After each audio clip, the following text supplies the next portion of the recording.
Welcome to Kyle Anthony's UFC Betting Show. I am Kyle Anthony, and welcome to the podcast. Welcome to the prediction show for UFC 262, Michael Chandler versus Charles Oliveira. We're going to talk two free plays on this card. Really excited about this main event. This is one that I definitely was looking at and just a really fun fight to break down. So we're definitely going to be talking about that and one other play we're going to discuss here on the show. We are coming off another sweeping performance, won all of my client plays last Saturday night, including Phil Haas at plus 125, including Maria Rodriguez, which also was a client play as well, and Gregor Gillespie. So clean sweep there. And then we also did talk about on here Neil Magny, who won plus 165. So really a great performance there. Glad we all cashed in. Definitely get a lot of DMs and messages from everybody, so always appreciate that. And definitely before we get into the plays here, I do appreciate anyone who does head kick the like button here and subscribe and follow me on Twitter at Kyle Anthony UFC. Always appreciate that. It really helps the channel grow. So definitely thank you for that in advance for those of you that are doing that. So if you want to get my package this week, you can take a look. Link down in the description. I'm going to have a bunch of plays. Already have a couple logged in there already. Gonna have a few more in there, so definitely take a look if you're interested. Wagertalk.com, link in the description. That's where you can get those plays. If you're interested in some free plays, that's what we're here for. We will talk about that. So let's get right into it. We're going to talk the main event, Charles Oliveira versus Michael Chandler. This is, again, a fun fight. Really excited to break this one down. I think that there's a lot that goes into this, a lot to unpack. And there's particular fights here that I'm going to talk about and I want to get a little bit more into as we go on. And as we always do in this show, what we do here is we look at three fights for each fighter, see what we see if one fighter can expose the other fighter, and if the line makes sense to place a wager. So we're going to first talk about Charles Oliveira. We got the line right now is minus 145 roughly for Charles, and then you've got Michael Chandler who is around a plus 116. So minus 142, plus 116, roughly around where these lines are right now, depending where you are shopping it. So we're going to first talk about Charles Oliveira against Jared Gordon. Now this is a fight here. Not a lot to really break down in this one here. Jared Gordon, not really a high-level fighter, but Oliveira did what he's supposed to do in this situation. In this fight here, you definitely saw the early pressure from Gordon coming out the gate. He kind of had the early pressure, looking for the takedown, which was an interesting way, interesting kind of strategy really going into this for Gordon. Looked to really kind of muscle him down, and there was something there where Charles was really able to kind of, flip him, get really reverse positioning, get it back to standing up, or at least as they were kind of, really kind of, sweeping each other back and forth, and then he went back to the stand-up. But Charles in there looked really comfortable, and that's something that I think we're going to see. We're going to talk a little more about that. How comfortable was standing? And that's something that was a big thing against him prior to this, and 5-6 fights ago, where just, is his striking there? Is he really just a specialist? And he's kind of starting to put it together, and he is looking a lot more comfortable on the feet. But in this position here, you definitely, had heavy pressure from Gordon, who was trying to, get the big shot, kind of smother him, not allow him to really, think and let him push forward. Charles did land a beautiful uppercut, dropped him, got back up. Charles lands a big shot, drops him, fight ends first round. So not really much to break down there besides the scrambling that they had, and where you did have Gordon kind of trying to get the takedown. Besides for that, that fight ends first round knockout for Charles Oliveira. And then 2 fights ago, this is the one here I think is the most important fight to break down, pretty much out of all the ones we're going to talk about today for this particular bout, is against Kevin Lee. Kevin Lee versus Charles, I think, is a really interesting fight because you got Kevin Lee who is a wrestler. Now, this is a 5-round fight, but Kevin is a wrestler, and obviously that's going to be his go-to. His striking is a little iffy, his boxing is a little iffy, but he does have a nice reach advantage. And this was a situation here, right out the gate, you saw Charles be the one that pushed forward, that actually looked to get the pressure going, and right out the gate, and it was interesting enough, and I think the big part of what I think Oliveira is kind of able to do in certain of these spots is the fact that he doesn't have to worry about the takedowns. He doesn't have to feel uncomfortable if someone's going to shoot and take him down because he's very comfortable on his back. So even somebody does get him down, he's fine off of his back. He's creative. He's always hunting submissions. And that was a situation here where Kevin Lee, who is the wrestler, is going to look for a takedown at certain points, and he's going to look to dive in for those takedowns. But early in that first round, they kind of, again, it was a situation where they were kind of stumbling on each other. There was kind of a takedown attempt, stumbling on each other, and Kevin Lee gets top control. Now, this, I think, particular situation here is something we could see Saturday night with Michael Chandler, where he's really looking to get the takedown. How would he handle that top pressure? How would Charles Oliveira handle that top pressure? And in this situation here, Kevin kept it. He was able to keep that top pressure pretty much for a good portion of that first round, and able to kind of, and again, on the bottom, Charles is comfortable. And the whole time, the one thing that Kevin Lee was able to do was stay clear of all these submission attempts, because it was consistent, where even where Kevin was just kind of trying to get just momentum and just keep him in a spot, I mean, constantly Oliveira's, hunting this, grabbing this leg, twisting him here, and the whole time Kevin Lee is trying to just, keep him in place and maybe do a little bit of ground and pound to kind of keep, top positioning. And that was constant, heavy activity from the bottom from Charles Oliveira. Now, did he win the round or hard to say, but the top control was coming from Kevin Lee, but more of the hunting of submissions was coming from Charles Oliveira. So that was the first round, and I think again, and now this kind of turns it the other way, is in that second round, Kevin Lee looked okay, but the issue was his cardio. This has been something that we have seen in his career, his cardio situations, can he keep going? He likes to wrestle, but can he keep that pace? Can he keep going and doing that? Or once he is unable to, it's kind of these diving takedowns, these really off-putting takedowns that really are easy to defend. But this situation in that second round is where, Charles again looked pretty comfortable standing. Comfortable standing, had a more versatile striking. He was able to, throw some leg kicks, throw some body kicks, mix it up a little bit. And in here again, you saw that Kevin Lee gets these takedowns.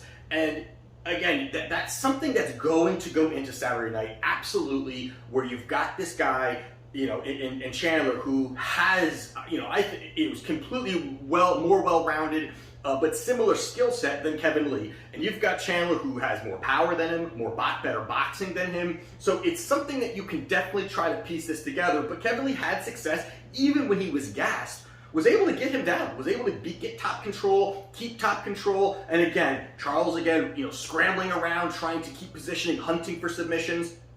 And that was, I think, something, again, that goes into Saturday night. So then you're going into that third round. This is, again, where Kevin Lee, this was at a point near that end of that second round. He was gassed. He was already gassed, but he was pretty much done. And going into that third round, he looked to throw a couple nice combinations. He was landing. And then shot for a takedown, which was, again, the sloppy takedowns that we're just talking about. Left his head there, a guillotine submission choke in the third round for Charles Oliveira. He goes there and gets the victory. But again, in this whole fight, I think it's very similar to some of these things. And again, we're going to kind of tie it all together at the end of this. But that's something that you definitely got to, take a nugget away going into how you're going to cap this fight finally. And then most recently, it was against Charles Oliveira against Tony Ferguson. Now, this is one I am not going to dive into.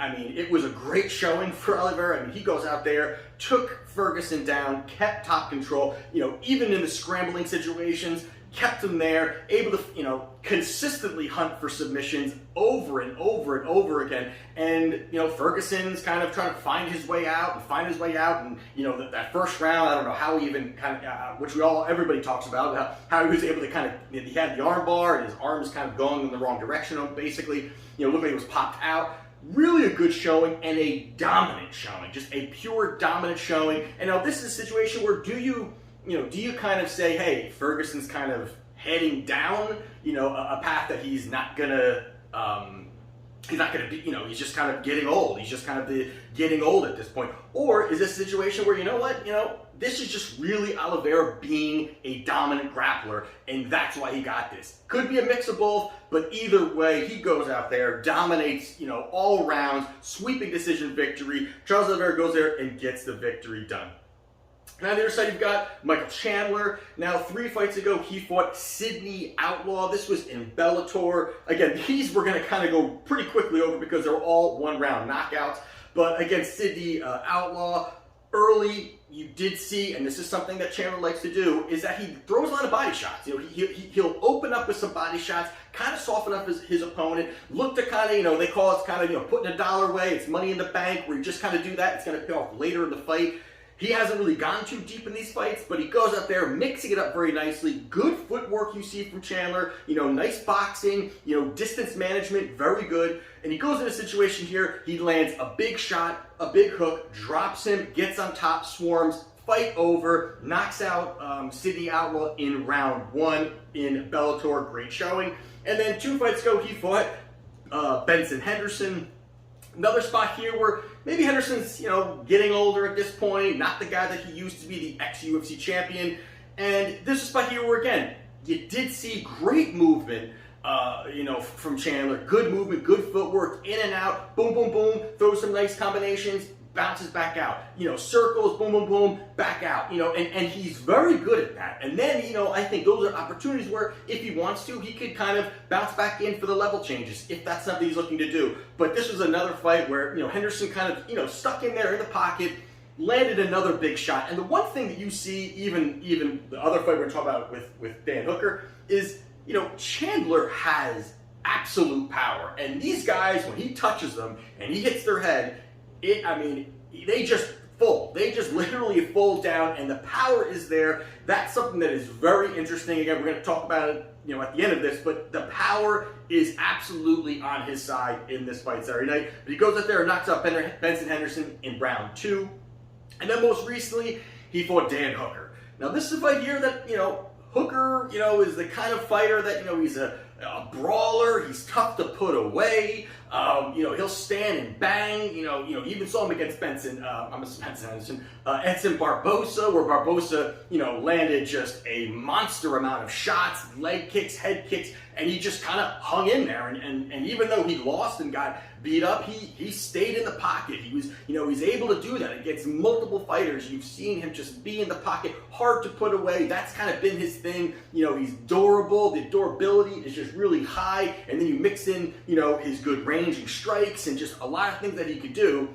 And you go into this fight against Chandler, and he pretty much just obliterates and steamrolls through Dan Hooker, which I think speaks volumes of the power. And it's the same kind of situation here where Chandler came out. He came out with pressure, bobbing, moving back and forth, kept good distance management, circling, finding angles to throw shots.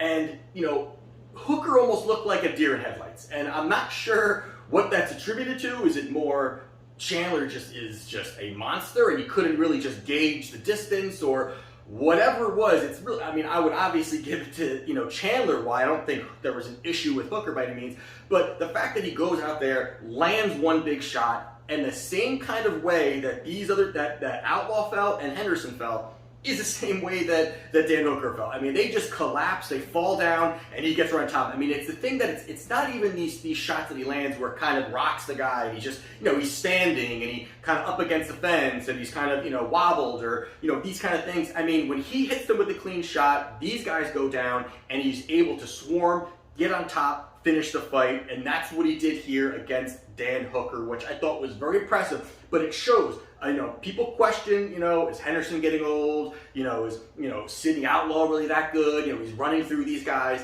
and you go against a guy who is really a tough test, and he made him look like a chump out there. He made Dan Hooker look kind of scared and very timid, and he goes out there hunting for him. He was really walking Hooker down pretty much, as long as the fight lasted. And Hooker was on his back foot, even though Hooker was trying to land some of those leg kicks, soften up, slow him down. Didn't even matter. He just pushed forward, landed the big hook, drops him. He gets the victory, knockout victory in round 1.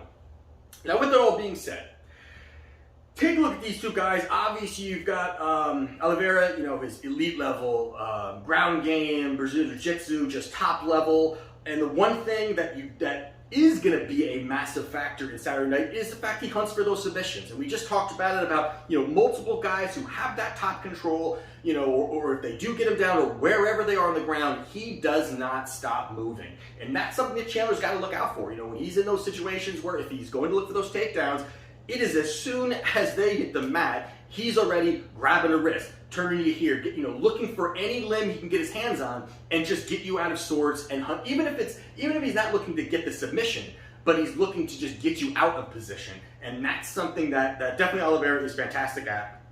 But you added the fact now that the elevated striking, and again, we talked about that as well, that this is something that, before was just, hey, he could just choke you out, stay on the feet, you should be okay. He's definitely got more comfortable, and you've seen it in the fights that he's just able to really kind of stay at a distance, move around, and that's something that, will help him, that now guys are a little bit more worried about his striking. You've seen him, he's very light-footed, he does a lot of jump kicks, spinning kicks, he's very comfortable with that, and I think also he's very comfortable with these wild kind of flashy strikes is because he's okay being on the ground. He's okay with being taken down because obviously that's almost that is his wheelhouse, so he's comfortable allowing his opponent to get him there without him even needing to get those takedowns. And then the other side, you've got Michael Chandler, top-level wrestler, definitely fantastic scrambles, strong guy, great footwork, we talked about that, as well as distance management, able to, throw a good combination, bounce back out, move back in, have damage, stay out of harm's way. He's really great at doing that. Now, the big situation here, there's a couple things here. The first big situation here is the striking exchanges. Now, we'll first quickly talk about each one of these, the striking exchanges. Now, they're standing who has the better striking, and you've got Chandler who has really quick developing combinations, and obviously he's got the power advantage. Now he's pretty good at volume. Have we seen him deep with his cardio, and can he keep that volume going? We haven't seen that because he's been knocking these guys out so early. But the other side of it is, again, you've seen that Oliveira has been elevating his striking. That's going to help, but is that enough? Is that enough? And then the other side of that, you've got the grappling. Who's got the better grappling? And that's, again, another chess match that we're going to be able to see Saturday night is who has the better grappling? Who's going to be able to dictate the pace of the fight? I think the issue here for me when you're looking at Oliveira is, yes, he's got the strike, he's got some good striking, but this is a situation where you could see if he does look to get the takedown, if Michael Chandler looks to get the takedown, is that Oliveira is the kind of guy that he just accepts being on bottom. Now, that's not necessarily a bad thing, but the way that a lot of people are talking about the way that Chandler wrestles is he has that heavy top pressure. He's able to keep you in that spot. He's able to work you, and that's something that could that get him in trouble? Maybe, because again, you've got Oliveira who likes bottom. He's okay with that. Now, all that being said, I think this is a situation where this could really nullify each other, where you may have somebody like Michael Chandler saying, forget me shooting for takedowns, forget attempting any of those things, why would I do that? Where, he almost invites his opponent to take him down, so why would I want to engage in that? And if this is a standing bout and it nullifies each other, because again, Oliveira is not really a kind of guy that's diving for takedowns. Again, he kind of latches on you and is able to, get the fight to the ground in kind of different ways. That's a situation where you could see this being a standing bout. Now, if this is a full-on standing bout, which of course I'm sure is going to be grappling involved, I highly favor Chandler in this spot. I mean, if you're talking about obviously not a kickboxing match, but if you're talking a fight that's going to be more of a standing bout, that you're not going to have Oliveira look for the takedown, that it's going to be standing, and you've got such the power advantage going to Michael Chandler, I like Michael Chandler in this spot. I think at plus money, you're ranging from plus 120, plus 115, somewhere in that range. I think that the value is absolutely on Chandler in this spot. It's not like I don't think Oliveira can't get the job done. Obviously he continues to win fights, look great, keep elevating. But I think that this stylistically may not be the best matchup for him. Now, the whole situation again is if Chandler goes for those takedowns, that could be scary. That I almost hope that Chandler doesn't do that and just kind of fends them off, stays on the outside, works his big shots, and looks for the big bomb. And it's not that he just has to land the big bomb and that's it. I think he could outpace him. I think he could keep moving forward. I think he could land the big shots. And again, you've got a fighter in Oliveira who's just really starting to get that striking together. I think that's a great spot where if they stand, and I think again, the wrestling and the grappling could nullify each other, and we could be looking at a kickboxing match in the main event. I like him to get out there and get the job done. I think Charles has the ability, but Chandler is the guy that can land the big shot. You've seen that he's got the touch of death, where pretty much he lands, he doesn't really need to land a bunch. He lands one, guys go down, and I think that's what could happen. I think the knockout prop is really live. I haven't even, I don't know if that's come out or I haven't even seen it, but I think the knockout prop is a great prop to even sprinkle on top of this. But I think Chandler goes out there, gets the job done. I think he looks fantastic. I think he's way more explosive than Oliveira. I think there's just a lot more weapons he can do on the feet. He's a lot more comfortable, although Oliveira has been comfortable on the feet. I think Chandler can go out there and get the job done. So as my free play, I am taking Michael Chandler plus 116. And the other one I'm going to quickly go over, as I always do in the second one, kind of just give it out instead of diving through everything, is Vivian Arguello versus Katlyn Chookagian. You've got Vivian is plus 120, and you've got Chookagian is minus 145. Now this one here, I think the big part of this, Katlyn's she just does enough to hang around. She's pulling some wins out, pulling some losses out. Not really. Has looked great in certain spots, hasn't really looked that great in certain spots. Got obliterated by Andrade, but then came back and looked pretty good against what's her name? Cynthia Calvillo. And so there's been some spots where she's looked good.